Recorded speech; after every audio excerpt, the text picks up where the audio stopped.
When I mention the South Pacific, the first thing that probably comes to mind are sublime beaches, luxury resorts, and the rich cultures of people with very cool tattoos. It's as if in this part of the world, except for the occasional shipwreck, nothing ever happens, as if time itself has stopped and everything on these remote islands remains calm, homogeneous, and peaceful.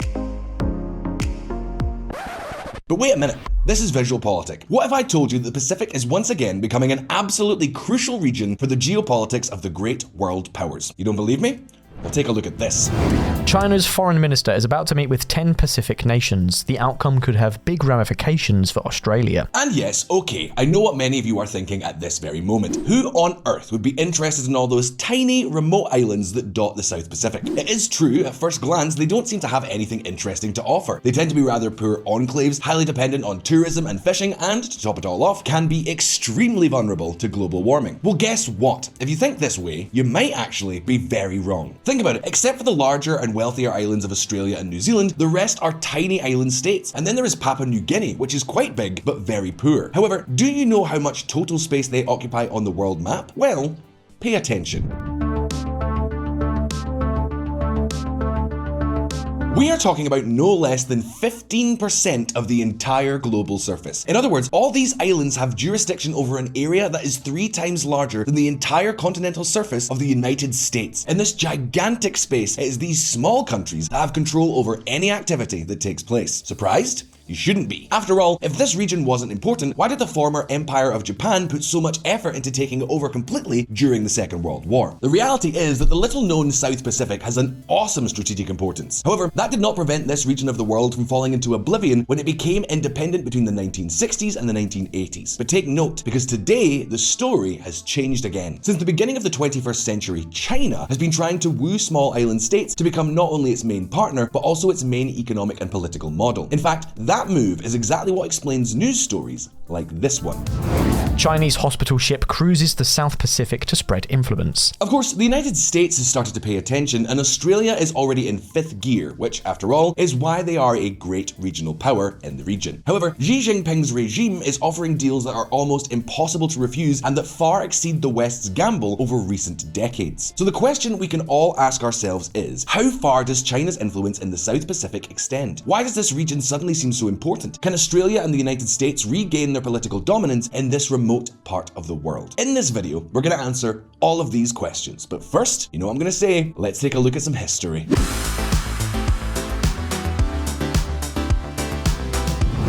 The dream of the South.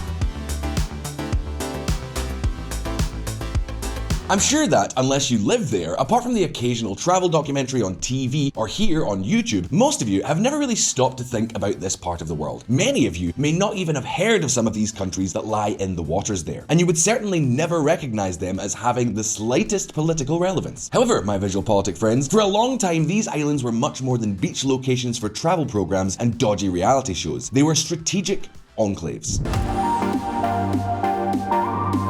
The South Pacific is divided into 3 different regions. On the one hand, there is Polynesia, which is the largest region and extends to Easter Island itself. You know, the one with the big stone head monuments that look kind of like me. Then there is Micronesia, which, as its name suggests, has the smallest islands. And finally, Melanesia, which is characterized because its population tends to be darker. Not surprisingly, none of these 3 regions escaped European colonialism. The first arrival took place in 1513. The protagonist was the Spanish explorer and conqueror Vasco Núñez de Balba. For that moment on, Dutch, German, French, and English voyages continued to follow one after the other. In the 18th century, Europeans began to develop plantations, mainly sugar plantations.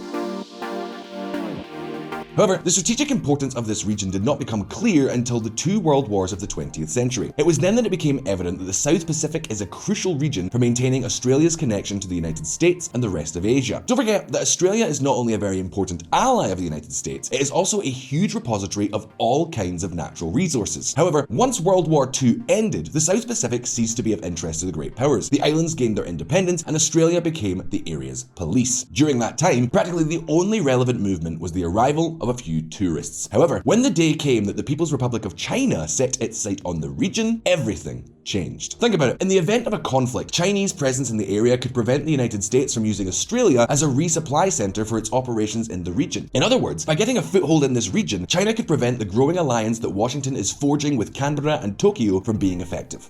Let's take a look.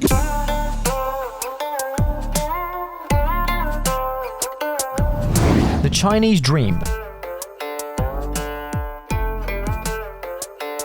It has already become a familiar story. In all those former colonies of Europe that are still eminently poor, China is moving like a fish in water to try and gain advantage. On VisualPolitik, we have already told you about the growing presence of the Asian giant in sub-Saharan Africa. Well, the South Pacific is no different. We are talking about growing ties that, until relatively recently, hardly anyone cared about. However, in 2022, there was one piece of news that set off all of the alarm bells. I'm sure you all remember it.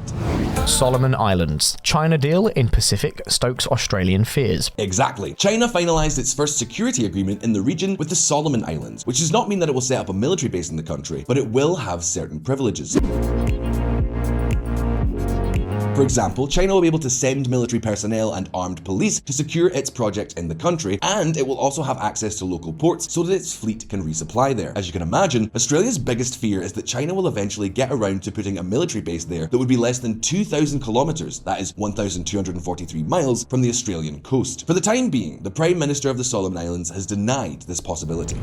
Let me assure you all again, there is no military base nor any other military facility or institutions in the agreement, and I think that's a very important point that we continue to reiterate to the family in the region. Manasseh Sogover, Solomon Islands Prime Minister, July 2022. However, those assurances that there will be no Chinese military base reassure no one. The agreement has been a turning point, a profound change in the South Pacific, because for the first time since World War II, Australia is seeing a direct challenge to its regional dominance. And let's keep in mind that China has not stopped with the Solomon Islands. In 2022, it signed several agreements with Kiribati, which, believe it or not, has one of the largest exclusive economic zones in the world. Meanwhile, in Fiji, they are carrying out projects such as the Wanguo Friendship Plaza, the tallest tower in the South Pacific. These are just two examples. We even find that China, in addition to mobilizing a hospital ship, is also handing out a lot of scholarships for students in the region. So the question is, what is China after? What does it hope to get in return for all of this aid? Clearly, influence. But keep in mind, we are not only talking about military ties such as those being developed with the Solomon Islands. We are also talking about a political agenda. For example, the firm and unwavering support for the Asian giant in spaces such as the United Nations. You could say that for China, it is a relatively cheap way to win a lot of votes. And mind you, we are not only talking about cooperation or agreements at a government level. Many Chinese companies such as ZTE or Huawei are trying to get a foothold in the region. Of course, wait a minute, because not everyone trusts Beijing. In some cases, Chinese activities on these islands are fueling ethnic and social tensions. Corruption, intensive fishing by Chinese fishing vessels, and fears about loss of sovereignty are not making anyone happy with this association, which is precisely what explains news stories like this one. Solomon Islands experiences second day of protests with attacks on Chinese businesses. And of course, China is still far from winning this race. Why? Because Uncle Sam has finally woken up. Let's take a look.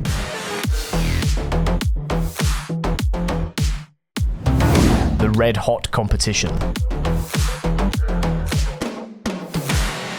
Not since the Second World War has the South Pacific been in such high demand. Following China's landing, now Australia and the United States have stepped up to the plate. Now, how do you think they are doing it? Well, basically, by pulling out the checkbook.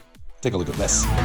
US pledges $210 million to Pacific Islands to counter China's influence. And not only that, in February 2022, US Secretary of State Antony Blinken visited Fiji. It was the first time in 36 years that a Secretary of State had travelled here. Uncle Sam has also announced the reopening of embassies in Tonga and the Solomon Islands, in addition to re-establishing the US Agency for International Development in Fiji. But by far, the biggest rapprochement took place in Washington, where a summit chaired by President Joe Biden himself was held in the fall of 2022, and where the US pledged to invest more than $800 million in infrastructure projects. On the other hand, we should not forget that although China has signed security agreement with the Solomon Islands, the United States has free association treaties with 3 countries in the region: the Marshall Islands, the Republic of Palau, and the Federated States of Micronesia. Thanks to these agreements, the United States can establish bases and control the access of third countries to the territorial waters of these 3 countries. These agreements have to be renewed between this year and next, but no doubt this will be fairly straightforward. And then, of course, relatively close behind are the 2 heavyweights, Guam and American Samoa, 2 territories that are already under US sovereignty, with a situation similar to that of Puerto Rico. In Guam, in fact, we can find a very significant military presence. About a quarter of the island is under US military control. We are talking about a naval base and an air base where more than 6,000 soldiers are deployed, and where we can find advanced equipment such as nuclear submarines or the F-22, the crown jewel of the US Air Force. For its part, Australia, in addition with once again taking relations with all these small countries seriously, has an important ace up its sleeve. It is still by far the one that writes the biggest check. Take this chart, for example. As you can see, China has promised a lot of things, but when it comes to putting up the dough, Australia is still way ahead. In other words, one way or another, no matter how much progress China has made, the United States and Australia still have the upper hand. Be that as it may, this is another one of the many races that China and the United States are waging around the world at the moment. But having come this far, it's now over to all of you. Who do you think will gain the upper hand in the South Pacific? Have you ever thought that this remote region could be on the international agenda? Have you ever imagined yourself sailing around these idyllic islands? Leave us your thoughts and your comments below. And if you found this video interesting, don't forget to like and subscribe to all of us here on VisualPolitik if you haven't already done so. All the best, and I'll see you next time.